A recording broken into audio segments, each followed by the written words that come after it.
아유, 반갑습니다. 나호영 안녕하세요. 이사님. 예. 야, 1년 만에 뵀는데요. 아니, 사세가 이렇게 크게 확장될 수가 있나요? 굉장히 저희가 다양한 상품을 출시를 했고 특히 이제 작년에는 굉장히 많은 고객분들이 찾아주셨어요. 뭐 그 중심에 있었던 게 작년에 저희가 국방부 장관배 드론보 챌린지에서 저희가 최우수를 하면서 우승을 했었고요. 특히 이렇게 홍보도 해주셨고 그래서 굉장히 많은 기회를 얻었고요. 프로파일럿이 한몫했군요. 굉장히 큰 부분. 다행입니다. 그 지난해 소개해 주셨던 그 드론이 지금 옆에 있어요. 예, 맞습니다. 이 카이든이고요. 네. 저희가 이제 신기했던 거는 날아다니는 드론이 드론을 직충돌했다 그래서 되게 개념이 새로웠거든요. 작년에 보여드렸을 때보다 형상적으로 좀 바뀌었어요. 좀 더 고성능을 발휘하기 위해서 명중률 향상이라든지 그다음에 최고 속도를 더 높인다든지 하는 성능 개선이 있었습니다. 아, 그래요? 현재는 레이더나 EOIR과 같이 드론을 탐지하고 식별할 수 있는 시스템들과 통합이 되어 있고요. 위협이 되는 표적을 탐지를 하면 카이든이 탑재되어 있는 런처가 해치가 열리면서 이륙하고 표적을 타격하는 것까지 통합 시스템으로 지금 구축이 되어 있습니다. 그건 완전히 하나의 미사일 체계 같은 방식으로 운영이 되는 거군요. 그렇지만 미사일보다 저렴하죠. 그러니까요. 이야, 어떤 실질적인 성과들도 좀 있으셨나요? 이미 해외에 있는 고객들에게는 제품이 인도가 돼서 실제 운영이 되고 있습니다. 실제 매출까지 예, 맞습니다. 일어났군요. 경험 이력을 또 쌓고 계시고. 전시장 한가운데 이번에 좀 다른 드론을 배치를 하셨어요. 어떤 드론인가요? 이 친구의 이름은 자이든이고요.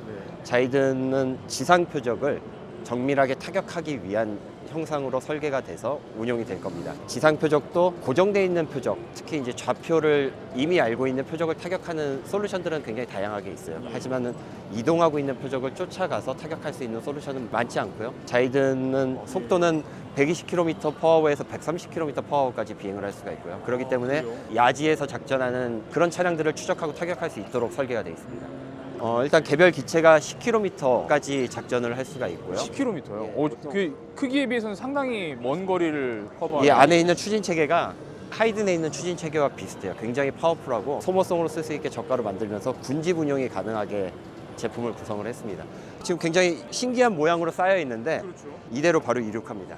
한 2, 3초 간격으로 이륙해서 공중에서 군집 대형이 형성되는, 그래서 바로 이제 이륙시켜서 운용하기도 편리한 형상으로 만들어졌고요. 특히 안에는 60mm 박격포탄이 들어갈 수가 있고요. 군이 사용하고 있는 60mm 박격포탄과 동일한 규격입니다.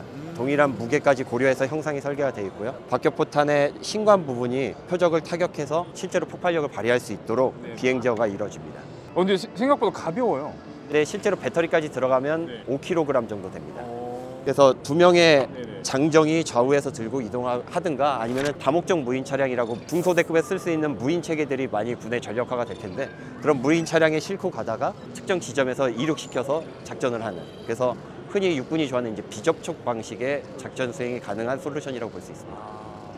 조금 이거보다 좀 고가형 같은 경우에는 실제로 이 박격포탄을 그냥 위에서 떨어뜨리는 그런 드론들도 좀 종종 있는 걸 봤거든요. 그런 걸 이제 투하형에 대한 솔루션들은 몇 개의 회사들이 이미 소개를 드린 바 있는 걸로 스스로 알고 있습니다. 근데 투하형 같은 경우에 가장 단점은 결국에는 고정되어 있는 표적을 맞출 수밖에 없다는 문제일 거고요. 그리고 투하했을 때 얼마나 정확히 표적을 타격할 수 있는 것인지 불확실합니다. 그러다 보니 저희는 카이든이 공중에 있는 표적을 정밀하게 타격했듯이 동일한 비행제어 알고리즘으로 마지막까지 종말 유도를 정밀하게 해서 타격하는 것이 이 자이든의 큰 장점입니다. 예, 그러면 운영이 이렇게 되면은 지상에서도 이제 컨트롤할 수 있는 플레이어가 필요하잖아요. 운영자 시스템이나 환경은 어떻게 구축을 하시나요? 저희가 그라운드 컨트롤 시스템, 비상제어 시스템을 개발하기 때문에 다양한 군집을 자유롭게 저희가 제어할 수 있게 시스템화할 수 있는 거죠. 저 앞에서 설명해 주신 지상 제어 시스템. 예, 지향 제어 시스템에 추가로 고객이 편하게 쓸 수 있는 기술들을 저희가 어떻게 미래 방향성을 잡고 있는지 저희가 만든 부스입니다. 여기서 보시면은 지도가 있고 지도에 드론이 5대가 떠 있습니다. 자기가 보고 있는 영상 이미지를 사용자가 볼 수 있도록 이렇게 계속 전송을 해줄 겁니다. 근데 사용자들이 굉장히 많은 정보가 있어서 내가 이걸 어떻게 분석하지? 라는 고민을 많이 하게 될 겁니다. 이것들을 도와줄 수 있는 핫한 AI 분야 중에 하나인 LLM 사용자들한테 제공해 줄 겁니다. 시연 한번 보여주시겠어요? 안녕하세요. 드론 관제 시스템에 무엇을 도와드릴까요? 전체 드론 영상 중 화재가 난 드론 영상 찾아줘. 확인했습니다. 세 번째 드론 영상에서 화재가 발생한 것을 확인할 수 세 번째 있습니다. 드론 영상 불길과 빠르게. 연기가 보이는 지역을 촬영한 장면입니다. 관련하여 더 궁금한 점이 있으시면 말씀해 주세요. 2번 드론 영상 분석해줘. 확인했습니다. 이번 드론 영상에서는 이제 도시의 AI가 스카이라인을 분석을 해주고 배경으로 객체를 다리 위에서 실제로 사고 인식을 처리를 해줍니다. 진행 중인 모습이 보입니다. 도로에 경찰차와 견인 차량이 있으며 여러 사람들이 작업을 하고 있습니다. 그다음에 이 객체 인식을 한 거를 그냥 지나가게 되면 사람은 놓칠 수 있지 않습니까? 네네네. 그래서 서머리 페이지로 이동해줘. 여태까지 서머리 찾아놓은 페이지로 객체를 이동하겠습니다. 저희가 기록을 하고 있습니다. 사람을 이게 찾을 수 나중에는 있습니다. 뭐 이러한 빨간색 정보가 옷 도움이 입은 되길 사람 찾아줘, 바랍니다. 뭐 파란색 차량 찾아줘 이런 명령을 주면서 정보를 요약해주고 찾아주는 형태로 제공을 하고 있습니다. 우리 그 대화하듯이 뭐 이렇게 드론 객체들을 조정 통제할 수가 있는 거네요. 제가 아까 말씀드린 무인 체계 자체가 내 동료에게 이게 군의 미래가 될 것입니다. 그렇기 때문에 굉장히 친근하게 운용을 할 수 있어야 되고 서로 협력적으로 작전을 할 수 있도록 가야 되기 때문에 저희는 그 1번이 대화만으로 정말 그 말을 잘 알아듣고 내 말 그대로 임무를 수행할 수 있는 AI와 무인기, 그게 저희가 나갈 방향성입니다.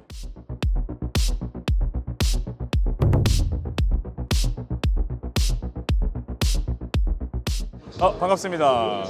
네, 먼저 본인 소개 좀 부탁드리겠습니다. 네, 저는 파블로 항공의 유동일 기술이사입니다. 파블로라는 회사가 국방 쪽엔 잘 그렇게 알려지진 않은 회사라서 어떤 회사인지 회사 소개를 좀 부탁드릴게요. 저희 파블로 항공은 이제 기존에 많이 잘 알려져 있는 분야는 아트쇼가 많이 알려져 있었고 그 다음에 이제 배송 쪽이었습니다.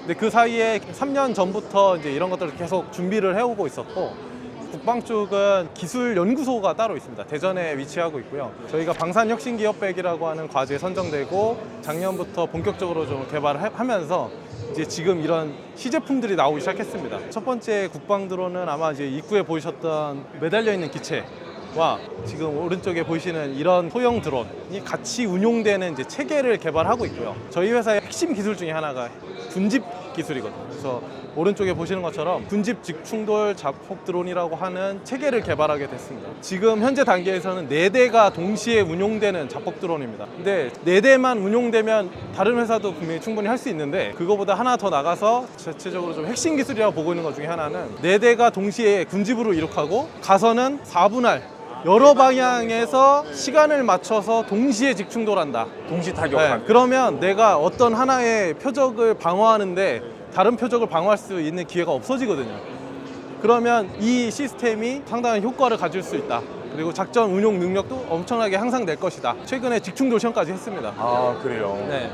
이제 몇 가지 궁금점이 생기는데 앞에 크게 전시해 놓은 저 기체는 어떻게 운영이 되는 건가요? 저 기체는 수직으로 자력으로 이륙할 수 있고요. 전기 추진 방식이고 2시간 정도 비행이 가능합니다. 그리고 고도를 150m 저고도에서 고고도에는 뭐 한 3km까지 비행이 가능하고요. 그 상태에서 장기 채공을 하면서 밑에 하부에 장착되어 있는 25IR이라고 하는 임무 장비가 있습니다. 멀리서 표적을 바라보면서 표적을 지정을 해줍니다. 운용자가 보고 저게 표적이 맞아 라고 지정을 하면 그 표적 정보가 GCS라고 하는 지상 통제소에 넘어가고 그렇게 되면 지상 통제소에서는 발사 통제관이 발사 버튼을 누르면 오른쪽에 있는 기체가 동시에 발사가 됩니다. 아, 그때 이제 이 S10S라는 친구가 발진을 하는군요. 네, 맞습니다. 네네. 그래서 표적이 만약에 1, 2, 3 중에 위협도가 3이야 너무 높아. 그럼 4대가 동시에 발진하고 이 표적은 그렇게 중요하지 않은 표적이야 라고 하면 2대가 가거나 1대가 가거나 그런 식으로 자율적으로 그 표적의 위협도에 따라서 내가 몇 대를 보낼 건지를 결정하게 됩니다. 이 지금 S10S라는 이걸 보니까 상당히 가벼워 보여요. 저희가 지금 기체의 재질은 폼보드라는 형태를 사용하고 있어요. 더 쉽게 구할 수 있는 재질, 그다음에 가공이 가능한 재질, 저렴한 재질 이런 것들을 찾다 보니까 코팅된 폼보드를 손쉽게 구할 수 있고 상당히 짧은 시간 내에 제작이 가능합니다. 그런 형태로 대량 양산을 하면 박스로 보내고 현장에서 다 뜯어가지고 바로 조립할 수 있는 형태로 그런 컨셉으로 운송까지 고려된 그런 형태다 이렇게 보시면 될 것 같습니다. 신속한 재보급이 언제든지 가능한. 그 이제 앞에 이제 그 보니까 모듈이 되게 여러 가지를 바꿔서 달 수 있는 것 같아요. 지금 이제 임무 장비라는 것들이 상당히 전장에서는 신속하게 교체가 돼야 되거든요. 그런 소요군의 의견을 반영해서 이 버튼 하나 누르면 바로 빠집니다 이렇게. 아, 그렇군요. 아, 이게 그러면 TNT 그 여기 들어가는 지금 거고. 탄약을 모사한 네네. 장비를 이렇게 넣고 뒤에 이게 레일 타입이고 요 앞에 장비가 보시는 것처럼 기본형이냐 나이트 비전이냐 FPV냐 저런 것들로 교체가 됩니다. 그리고 AI 모듈이 이제 여기에 탑재가 돼서 영상으로 유도한다. 폭발력은 어느 정도나 되나요? 탑재할 수 있는 탄두의 중량은 지금 1kg급을 생각하고 있고요. 1kg라고 하는 것이 표적을 제압하는데 부족해 보일 수도 있습니다. 그래서 군집으로 운용되면 동시에 타격하면 1kg가 2kg, 3kg, 5kg급에 해당하는 효과를 낼 수 있다. 생각보다 무서운 친구였네요. 가격은 어떻게 되나요? 가격은 뭐 저희가 지금 측정을 하진 않았지만 저희가 소요군 분들, 운용자분들을 많이 좀 만나 뵀었습니다. 얼마까지 해드리면 가능하시겠냐. 그때 나왔던 답변 중에 하나가 수백만 원 수준이면 정말 소모성이라는 개념에 가깝고 쉽게 쓸 수 있을 것 같다. 안 맞아도 위협은 될 수 있으니까 무기체계로서의 효과가 있을 것 같다. 그래서 저희가 지금 타겟하고 있는 게 수백만 원 수준입니다. 야, 이게 생각보다 틈새 시장을 잘 공략하고 계시다라는 느낌 오늘 많이 받았습니다. 아유, 감사합니다. 오늘 좋은 말씀 감사합니다. 잘 들었습니다. 아유, 감사합니다.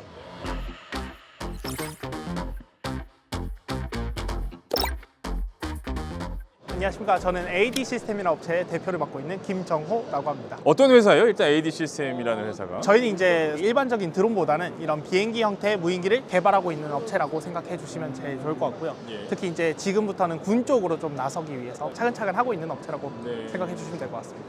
그래서 이제 이 제품을 이번에 이제 전시를 하셨는데 이게 실물 크기. 네, 지금 실기체입니다. 실제 비행까지 가능한 기체고요.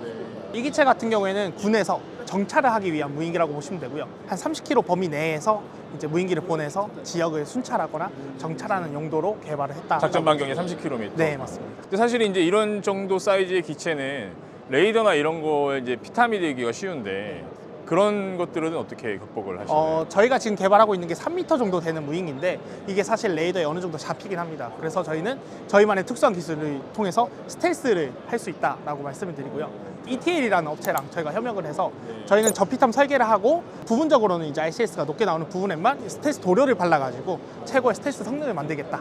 이걸 저희가 목표로 하고 있습니다. 그 스텔스 도료라는 기술이 되게 이제 일단 비싸잖아요. 비싸기도 한데 네. 전 세계에 거의 없죠. 아예 없는 기술이다 보니까 여기 뭐 돌아보셨겠지만은 여기 안에서도 스텔스 무인기를 만든다는 업체는 저희밖에 없다 보니까 그걸 저희가 강점으로 하고 있습니다. AD 3000은 RCS가 많이 들어가시는데 AD 4000은 RCS 많이 들어가시는 거라고 적혀 있어서 네. 어떤 차이가 있는 거죠? 지금 이 기체는 수직 부분의 모터가 사실 RCS에 굉장히 높게 나옵니다. 그래서 AD 4000 같은 경우에는 기체가 크다 보니까 이 모터 자체를 저희가 보시면은 커버로 닫아버리거든요. 네. 그래서 이 부분에서 RCS를 감소를 시켜서 95%까지 가능하다라고 표현을 하고 그 스텔스 도료를 바른 커버로 네, 그 RCS 값을 이제 없애는. 고정익으로 비행할 땐 뒤에 것만 돌거든요. 그땐 얘는 그냥 가만히 서 있는데 얘가 이제 레이더에 측정이 되니까 이거를 가려서 이제 숨기겠다. 근데 이제 작은 기체에선 그 기능까지 넣게 되면 무거워서 비행이 좀 힘들다 보니 지금 여기에는 적용이 안 돼 있지만 4000은 적용해서 사용할 계획을 가지고 있습니다. 그렇군요. 지금 옆에 보니까 작은 뭐 직충돌 방식의 어떤 드론도 좀 있는 것 같은데. 사실 근데 저희가 이걸 설계를 하면서 얘 같은 경우에는 공중에서 이렇게 놓게 되면은 이제 모터는 안 달려 있지만 자세 제어를 해서 원하는 위치에 떨어지는 용도를 할 수 있거든요. 그래서 이런 형태의 이제 임무 장비를 만드는 거죠. 지금은 정찰이지만 앞으로는 공격도 할 수 있고 다른 용도로도 쓸 수 있다 보니까 저희는 이제 이 기체 안에 들어가는 이제 제품들을 만드는 거예요. 이거 기체에서 탑재를 해서 쓸 수 네, 있어요? 맞습니다. 그러니까 이 모델을 기반으로 좀 확장을 해나가시는 네, 맞습니다. 개념이군요. 사실 저는 사업 초기부터 이 수직이 착륙 무인기만 했거든요. 그러다 보니까 19년도부터 이걸 했다 보니까 이 분야에선 저희가 굉장히 좀 앞서 있다라고 생각을 할 수 있고, 왜냐면 19년도에도 이런 형태는 거의 없었어요. 그런 부분에서 저희가 기술력을 가지고 있다. 그리고 설계, 해석, 제작까지 저희가 직접 다 하고 비행 테스트도 저희가 해서 납품까지 나가고 있다 보니까 지금 이 기체도 사실은 26년도 말에 뜨게 되는 대대급 정찰 무인기 사업에 이제 나가기 위해서 준비를 하고 있는 거거든요. 그런 부분에서 좀 인정을 받아서 대기업이랑도 같이 협업을 하고 있어서 그런 강점을 가지고 있다고 생각합니다. 기술력 하나만큼은 이제 우리가 순수 기술로 다 할 수 있다. 이런 얘기시군요. 건승을 빌겠습니다. 네, 알겠습니다. 네. 감사합니다. 네.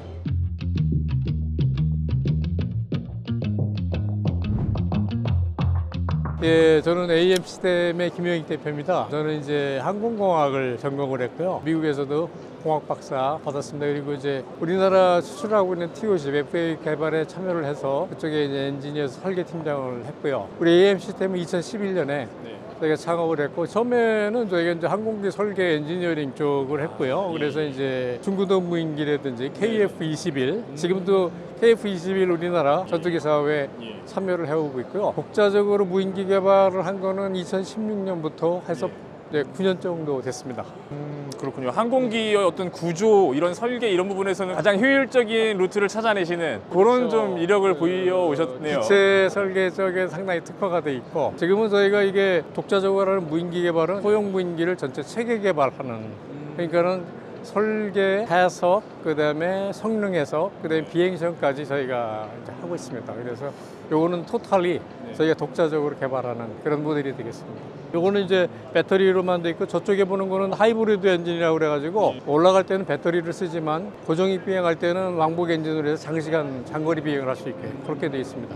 그리고 요거는 이제 핸드런칭이나 손으로 할 수 있는 그래서 이제 저가형의 정찰 및 소형 자폭 드론 뭐 이렇게 이해를 하시면 되겠죠. 요게 우크라이나 전쟁 같은 경우에 이런 게 많이 쓰이고 있죠. 이게 골판지 드론 뭐 이런 골판지 얘기도 드론인데 하니까요. 이 골판지 드론은 이게 스키 차고 그러면 이제 이게 축 처지기 때문에 이거는 이제 목재로 돼 있습니다. 네. 네로라는 유수한 무기 체계를 다 이제 설계를 딱 하시고 그런 타이밍에 작은 무인 기체의 사업을 하셔야겠다라고 결심하게 된 계기가 있으실 것 같아서. 저 개인적으로는 이제 TOC 설계 팀장하면서 다 같이 그때 참여했던 연구원들이 국가적 사명감을 가지고 열심히 해서 TOC FA를 성공을 시켰거든요. 이제 그래서 뭐 세계에서도 알아주는 베스트셀러가 됐습니다 지금. 그러면 드론하고 무인기는 왜 안 될까? 그런 게 이제 제가 개인적으로 많이 의구심을 가졌고 그러면 제가 우리 회사를 통해서 한번 실현해 보겠다. 그런데 이제 실제 이제 해보니까 여건이 좀 여러 가지 힘들죠. 실제로 이제 제품의 판로가 좀 어느 정도 보장이 되고 수익이 창출이 돼야 또 재투자도 하시고 또 다른 사업으로도 나가실 텐데 아직 국내에서 이제 그런 쪽으로는 많이 예, 앞으로 이제 제가 생각하기에는 우리 지자체나 아니면 큰 수요군이나 정부 단위에서 일정 부분 중소벤처기업의 품질이 적정 수준 확보가 되면 납품 실적을 만들어주기 위해서라도 양이 많지 않더라도 사서 그 실적을 가지고 해외에 진출할 수 있고 궁극적으로 해외로 나가야 되거든요. 좀 레퍼런스가 쌓여야 해외에서 인정을 이제 받으니까. 그런 것들이 아직은 좀 잘 되어 있는 그 상황은 아니니까 유망한 중소기업들을 이 해외로 진출할 수 있도록 이렇게 전체적으로 컨센서스를 이뤘으면 좋겠다고 생각합니다. 시스템적인 최적화 말고 이제 산업 전체적으로 봤을 때 국내에서 여러 가지 부품 산업들이 아직 활성화되어 있지 않잖아요. 먼저 좀 기반이 마련됐으면 좋겠다라는 분야들이 혹시 있으실까요? 제일 아쉬운 건 뭐냐면 예를 들면 프로펠러라든지 모터라든지 아까 배터리 이런 것들은 남의 나라 걸 갖다 쓰거든요. 그것이 가장 큰 문제고 군사적인 측면에서도 보면은 공급 라인이 다른 나라에 대해서 통제를 받는다. 그래서 비싸더라도 부품 산업을 키워서 소형 체계업체 같은 경우들도 앞으로 해외 나가는데 상당히 유리하지 않을까. 그래서 그런 것들이 상당히 시급하다고 봅니다. 예를 들면은 일본 정부에서도 그동안은 소극적이지만 일본도 부품 산업, 드론 부품 산업을 키우겠다고 정책적으로 최근에 결정을 했어요. 왜냐하면 안보적인 측면에서 상당히 중요하고 그리고 최근에는 이스라엘 같은 경우는 대기업이 아니어도 중소벤처기업으로 해가지고 미국 시장에 나스닥에 상장하는 업체도 꽤 많고요. 대만 같은 경우도 상당히 드론 강국을 구상을 합니다. 예를 들면은 소형 드론의 엔진을 대만에서 제작해서 저희 나라 팝니다. 저희 회사도 사가지고 쓰고 있습니다. 이 소형 드론 같은 경우로 다량으로 군집으로 공격하는 게 더 효율적인 면이 이제 우크라이나 러시아 전쟁에서 확인됐거든요. 그래서 민수 쪽이나 방산 측면에서 보면은 앞으로 소형 드론 쪽에는 여러 가지 다양하게 커스터마이즈해서 제품화할 수 있는 여지가 많고 세계 시장 진출할 수 있는 좋은 환경은 됐다 이렇게 봅니다. 그렇군요. 일단은 여건을 좀 갖춰져 있는데 산업 생태계를 빨리 마련을 해서 세계 시장으로 나아갈 수 있는 준비를 좀 나라에서 좀 해야겠군요. 그렇죠. 건투를 빌겠습니다. 네, 감사합니다.